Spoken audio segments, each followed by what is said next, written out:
Hello दोस्तों, कैसे हो आप लोग? स्वागत है आप सभी का सिलेक्शन केंद्र पे। और आज हम लोग शुरू करने जा रहे हैं परसेंटेज के मोस्ट इम्पॉर्टेंट क्वेश्चंस। इसमें मैं आप लोगों को कुछ क्वेश्चन कराऊंगा। मतलब ये क्वेश्चन एग्ज़ाम के लिए, यूपी पुलिस के लिए इतने ज़्यादा इंपॉर्टेंट है कि ये क्वेश्चन फंसेंगे ही फंसेंगे। यहाँ से इस टाइप के या एग्जैक्ट यही आ जाए, इस डेटा पे 100% क्वेश्चंस आएंगे ही आएंगे।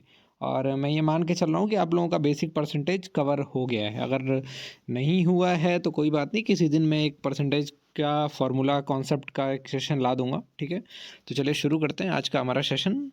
आज का हमारा पहला प्रश्न ये रहा आपकी स्क्रीन पे कि 50 मीटर की ऊंचाई वाले एक पेड़ को इस तरह से काटा जाता है ताकि पेड़ की ऊंचाई 10% कम हो जाती है। पेड़ की वर्तमान ऊंचाई बताइए। तो ये क्वेश्चन की देखिए लैंग्वेज काफ़ी अच्छी है। इसी सेम डेटा पे क्वेश्चन एक बार पूछा गया था यूपीएसआई में और एसएससी सीजीएल में। ठीक है, तो ये आपको देखने में आसान लग रहा होगा, इसकी लैंग्वेज थोड़ी सी ट्रिकी है, इसलिए मैंने ये क्वेश्चन लिया है। तो इसको करने का बिल्कुल सही तरीका मैं आपको बताता हूँ।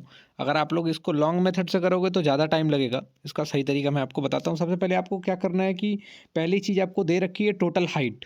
ठीक है, टोटल हाइट आपको पता है 50 मीटर ये दे रखी है। ठीक है, अब इस तरीके से काटना है ताकि जो पेड़ की ऊंचाई है वो 10% कम हो। यानी कि अगर पहले 100 है, 100% है, तो वो कितनी हो जाए, 90% हो जाए। ठीक है, तो आपको ऐसा नहीं करना 10% निकालना है, ये सब इन सब चीज़ों में नहीं पड़ना है। आपको डायरेक्ट क्या करना है, प्रेजेंट हाइट पे 50 का 90। ठीक है, तो 50 × 90/100 कर देना है, इससे आ जाएगी 45 मीटर इसकी हाइट। यही आपका आंसर हो जाएगा। ठीक है, आपको वेरीफाई करना है ना, आप वेरीफाई करो। 50 मीटर की ऊंचाई वाला पेड़ है, 10% कम करनी है, तो 50 का 10% निकालोगे तो वो आएगा 5 आएगा, 5 घटाओगे आपको 45 आ जाएगा। आपको यहाँ तो इजी है, चलो मैं मान लेता हूँ कि 50 का 10% है, आप 10% निकाल ले रहे हो, 50 में से घटा दे रहे हो।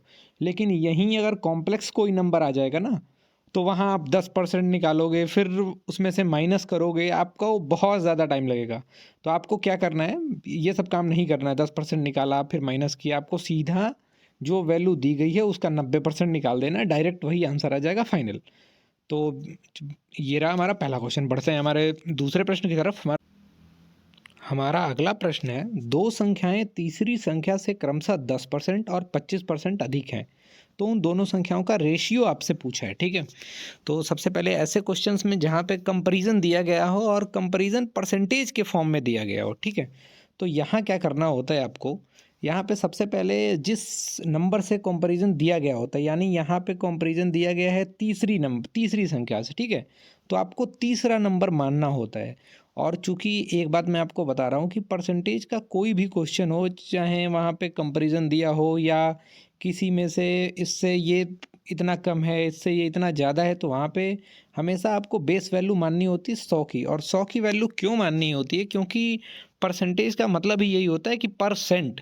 परसेंट दो शब्दों से मिलकर बना हुआ है, पर प्लस सेंट, मतलब पर 100 पे कितना। ठीक है, तो यहाँ पे आप 100 बेस मानोगे ना, तो आपको काफ़ी आसानी होगी क्वेश्चन करने में। मैं आपको बताता हूँ आगे कैसे।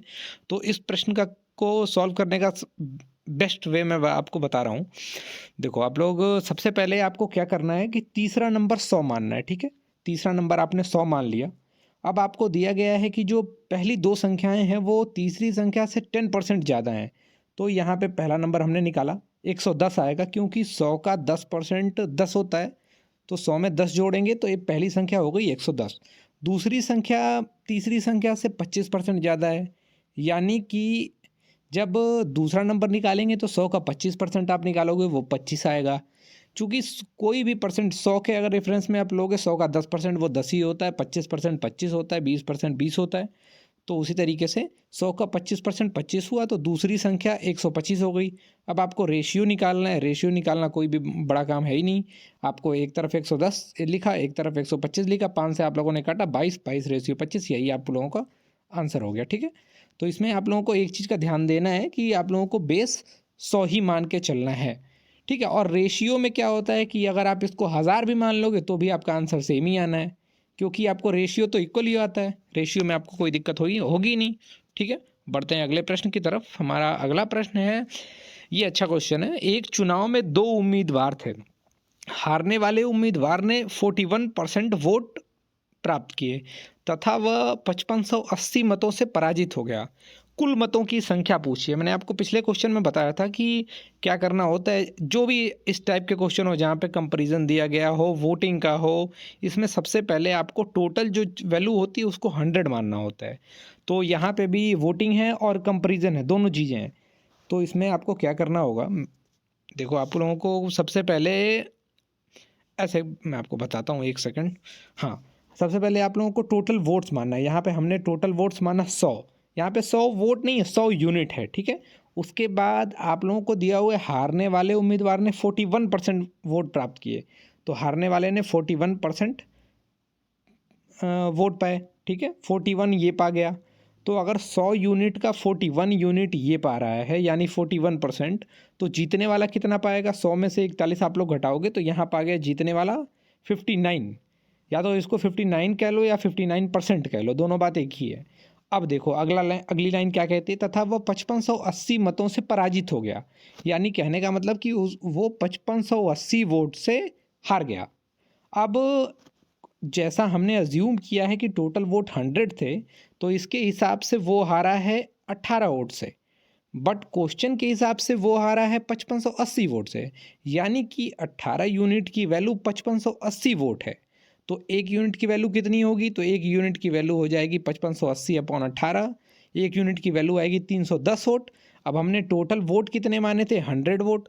तो 100 की वैल्यू हो जाएगी 310 गुणे 100, यानी कि 31,000 टोटल वोट थे। आप लोग निकाल लेना कि जब हारने वाले को 41% निकालोगे 31,000 का, वो आएगा, फिर 59% निकालोगे और जो डिफरेंस आएगा ना वो 5580 ही आएगा। आप लोग वेरीफाई कर लेना। लेकिन बेस्ट वे है कि आप लोग टोटल वोट्स 100 मानो, उसके बाद लूज़र वाले को 41% दो, 59 मतलब 41 का जितना भी हो लूज़र वाले को दो, उसके बाद जीतने वाले को दो, और यही डिफरेंस वोटों के डिफरेंस के बराबर होता है, ठीक है। एकदम क्लियर हो गया यहाँ तक। बढ़ते हैं अगले प्रश्न की तरफ। हमारा अगला प्रश्न है, किसी प्रवेश परीक्षा में अर्हता प्राप्त करने के लिए, अर्हता मतलब कि पासिंग, अधिकतम 600 में से 522 अंकों की आवश्यकता होती है। प्रतिशत में कट ऑफ क्या है? ये क्वेश्चन तो वैसे बहुत ही आसान है, बट यहाँ पे क्या होता है कि कुछ बच्चे सिली मिस्टेक कर देते हैं, ह्यूमन एरर भी हो जाती है। कुछ कुछ परीक्षा में प्रेशर होता है, वहाँ पे आप लोग कंफ्यूज हो जाते हो कि क्या करना है। तो इसमें एक छोटी सी चीज़ आप लोगों को याद रखनी है, ठीक है। इसमें आप लोगों को याद क्या रखना है मैं बता देता हूँ। कट ऑफ परसेंटेज, ठीक है, यहाँ पे परसेंट रहेगा, कोई बात नहीं। कट ऑफ परसेंटेज में क्या होता है कि इंटू 100 भी आएगा, ठीक है। सबसे पहले मार्क्स ऑब्टेंड हो गया या मार्क्स नीडेड हो गया, दोनों बात एक ही है। अब यहाँ पे नीडेड है तो 522 अंकों की आवश्यकता है 600 में से पास करने के लिए। तो जितने भी मार्क्स की आवश्यकता है वो हमेशा ऊपर रहेगा। और टोटल, एक चीज़ आपको हमेशा याद रखनी है कि जो टोटल है ना वो हमेशा नीचे रहेगा। एक चीज़ आप याद रख लो, आप परसेंटेज के क्वेश्चन कभी गलत नहीं करोगे। आपसे पूछा है कितने परसेंट, तो टोटल को आप हमेशा नीचे रखो, ठीक है। टोटल नीचे रहेगा, जो मार्क्स हैं आपके वो ऊपर रहेंगे इंटू 100। अब वही हमने निकाला कि 522 मार्क्स की ज़रूरत है पास होने के लिए। 522 को ऊपर रखा, 600 टोटल यानी कि टोटल नीचे है, इंटू 100 से मल्टीप्लाई कर दिया इसको परसेंटेज बनाने के लिए।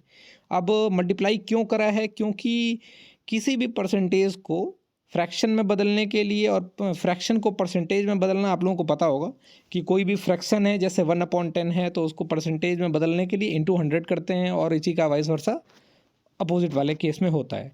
तो 522 अपॉन 600%, 600 इंटू 100 करा तो ये हमारा आंसर आ गया 87%। तो एकदम क्लियर है कि अगर आपसे परसेंटेज पूछ रहा है, इस किस्म के क्वेश्चन आ रहे हैं, तो आप लोगों को एक चीज़ याद रखनी है कि टोटल हमेशा नीचे रहेगा, ठीक है। और जो मार्क्स नीडेड है या ऑब्टेंड है ये हमेशा ऊपर रहेगा, ठीक है। यहाँ तक क्लियर। बढ़ते हैं आज के हमारे आखिरी क्वेश्चन की तरफ। तो आज का हमारा आखिरी क्वेश्चन है कि राजेश अपने वेतन का 15% मकान किराए पे, 35% भोजन पे व 20% बच्चों की शिक्षा पर व्यय करता है, तथा जो शेष है वो बचत करता है। अगर उसकी बचत 2250 रुपये है तो राजेश की इनकम क्या है, ठीक है। अब देखो आप लोगों को मंथली वेतन दिया भी गया है, तो इसको करने का तरीका ये है कि आप अगर ऐसे सोचोगे ना 2250 को लेके करना चाहोगे तो आप लोग नहीं कर पाओगे, आप लोगों को बहुत दिक्कत होगी कि सेविंग से आप लोग कैलकुलेट करना चाहोगे टोटल वेतन, वो आप कर ही नहीं पाओगे। इसको भी मानने का मैंने क्या बताया था कि सबसे पहले आपको हमेशा ऐसे क्वेश्चंस में परसेंटेज के आपको 100 बेस मानना ही पड़ेगा। यहाँ पे हमने मानी टोटल सैलरी मानी 100 यूनिट हो गई हमारी टोटल सैलरी। अब क्वेश्चन में क्या दिया हुआ है कि अपने सैलरी का 15% मकान किराए पे खर्च करता है, यहाँ 15% किया मकान किराए पे, उसके बाद 35% भोजन पे करता है, यहाँ 35% भोजन पे किया, 20% बच्चों के शिक्षा पे किया। आप लोग ऐसे समझो, अगर किसी की सैलरी 100 रुपये है, ठीक है, अब 100 रुपये में से 15 रुपये वो किराया दे देता है, 35 रुपये वो खाने पे खर्च कर देता है, 20 रुपये बच्चों की शिक्षा पे करता है, तो उसने खर्च कितने किए? 15 + 35 + 20, यानी कि उसने खर्च किए टोटल 70 रुपये। ठीक है, अब उसके पास बचेंगे कितने? 30 रुपये उसके पास बच जाएंगे। सेम वही क्वेश्चन में हम लोग एज्यूम किया है हमने कि सैलरी उसकी 100 यूनिट है, 15 यूनिट उसने खर्च किए हैं, 15%, तो 100 का 15% 15 ही होता है, तो 15 यूनिट खर्च किए हैं मकान के किराए पे, 35 यूनिट खर्च किए हैं भोजन पे, 20 यूनिट बच्चों की शिक्षा पे। इन तीनों को आपने ऐड कर दिया, यानी कि 70 यूनिट उसने खर्च कर दिए हैं। तो आप 100 यूनिट टोटल में से 70 यूनिट आपने घटाया, यहाँ पे बचा आपका 30 यूनिट।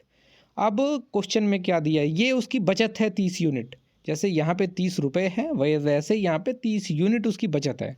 लेकिन क्वेश्चन के हिसाब से उसकी बचत कितनी है? क्वेश्चन के हिसाब से उसकी बचत है 2250 रुपये। अब 30 यूनिट की वैल्यू जो है वो है 2250 रुपये, तो एक यूनिट की वैल्यू कितनी होगी? 2250/30।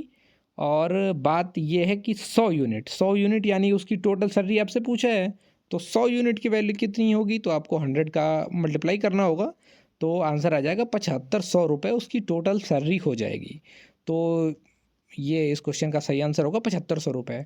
तो ये एक तरीका होता है कि ऐसे परसेंटेज जब भी आप सॉल्व कर रहे हो तो आप ध्यान दो कि आप नंबर्स में डील ना करो, आप कोशिश करो जहाँ तक हो सकता है कि बेस को 100 मानो। कोई भी, या तो इलेक्शन वाले सवाल हो, या तो आपको इस टाइप के किराए वाले क्वेश्चन हो, या तो कोई भी नंबर दिया गया हो 3-4 नंबर, जिसमें से एक नंबर दूसरे नंबर से, दूसरा नंबर चौथे नंबर से कंपैरिजन हो, वहाँ पे भी आप बेस को 100 मानो। 100 मान के जब आप करोगे और यूनिट में सॉल्व करोगे ना, तो आपको क्वेश्चंस को काफ़ी अच्छे तरीके से आप लोग सॉल्व कर लोगे। ठीक है दोस्तों, तो आप लोग इन 5 क्वेश्चन को लगाइए अच्छे से, और इनसे रिलेटेड इस टाइप के जितने भी क्वेश्चन हो उनको भी करिए, और एक पेज पे फॉर्मूला बनाइए। जितने भी मैथ्स का टॉपिक है सबका फॉर्मूला एक पेज पे नोट करिए और सामने फॉर्मूला रखिए, 15 मिनट फॉर्मूले को रिवाइज करिए, उसके बाद आप उस टॉपिक के क्वेश्चंस को सॉल्व करिए।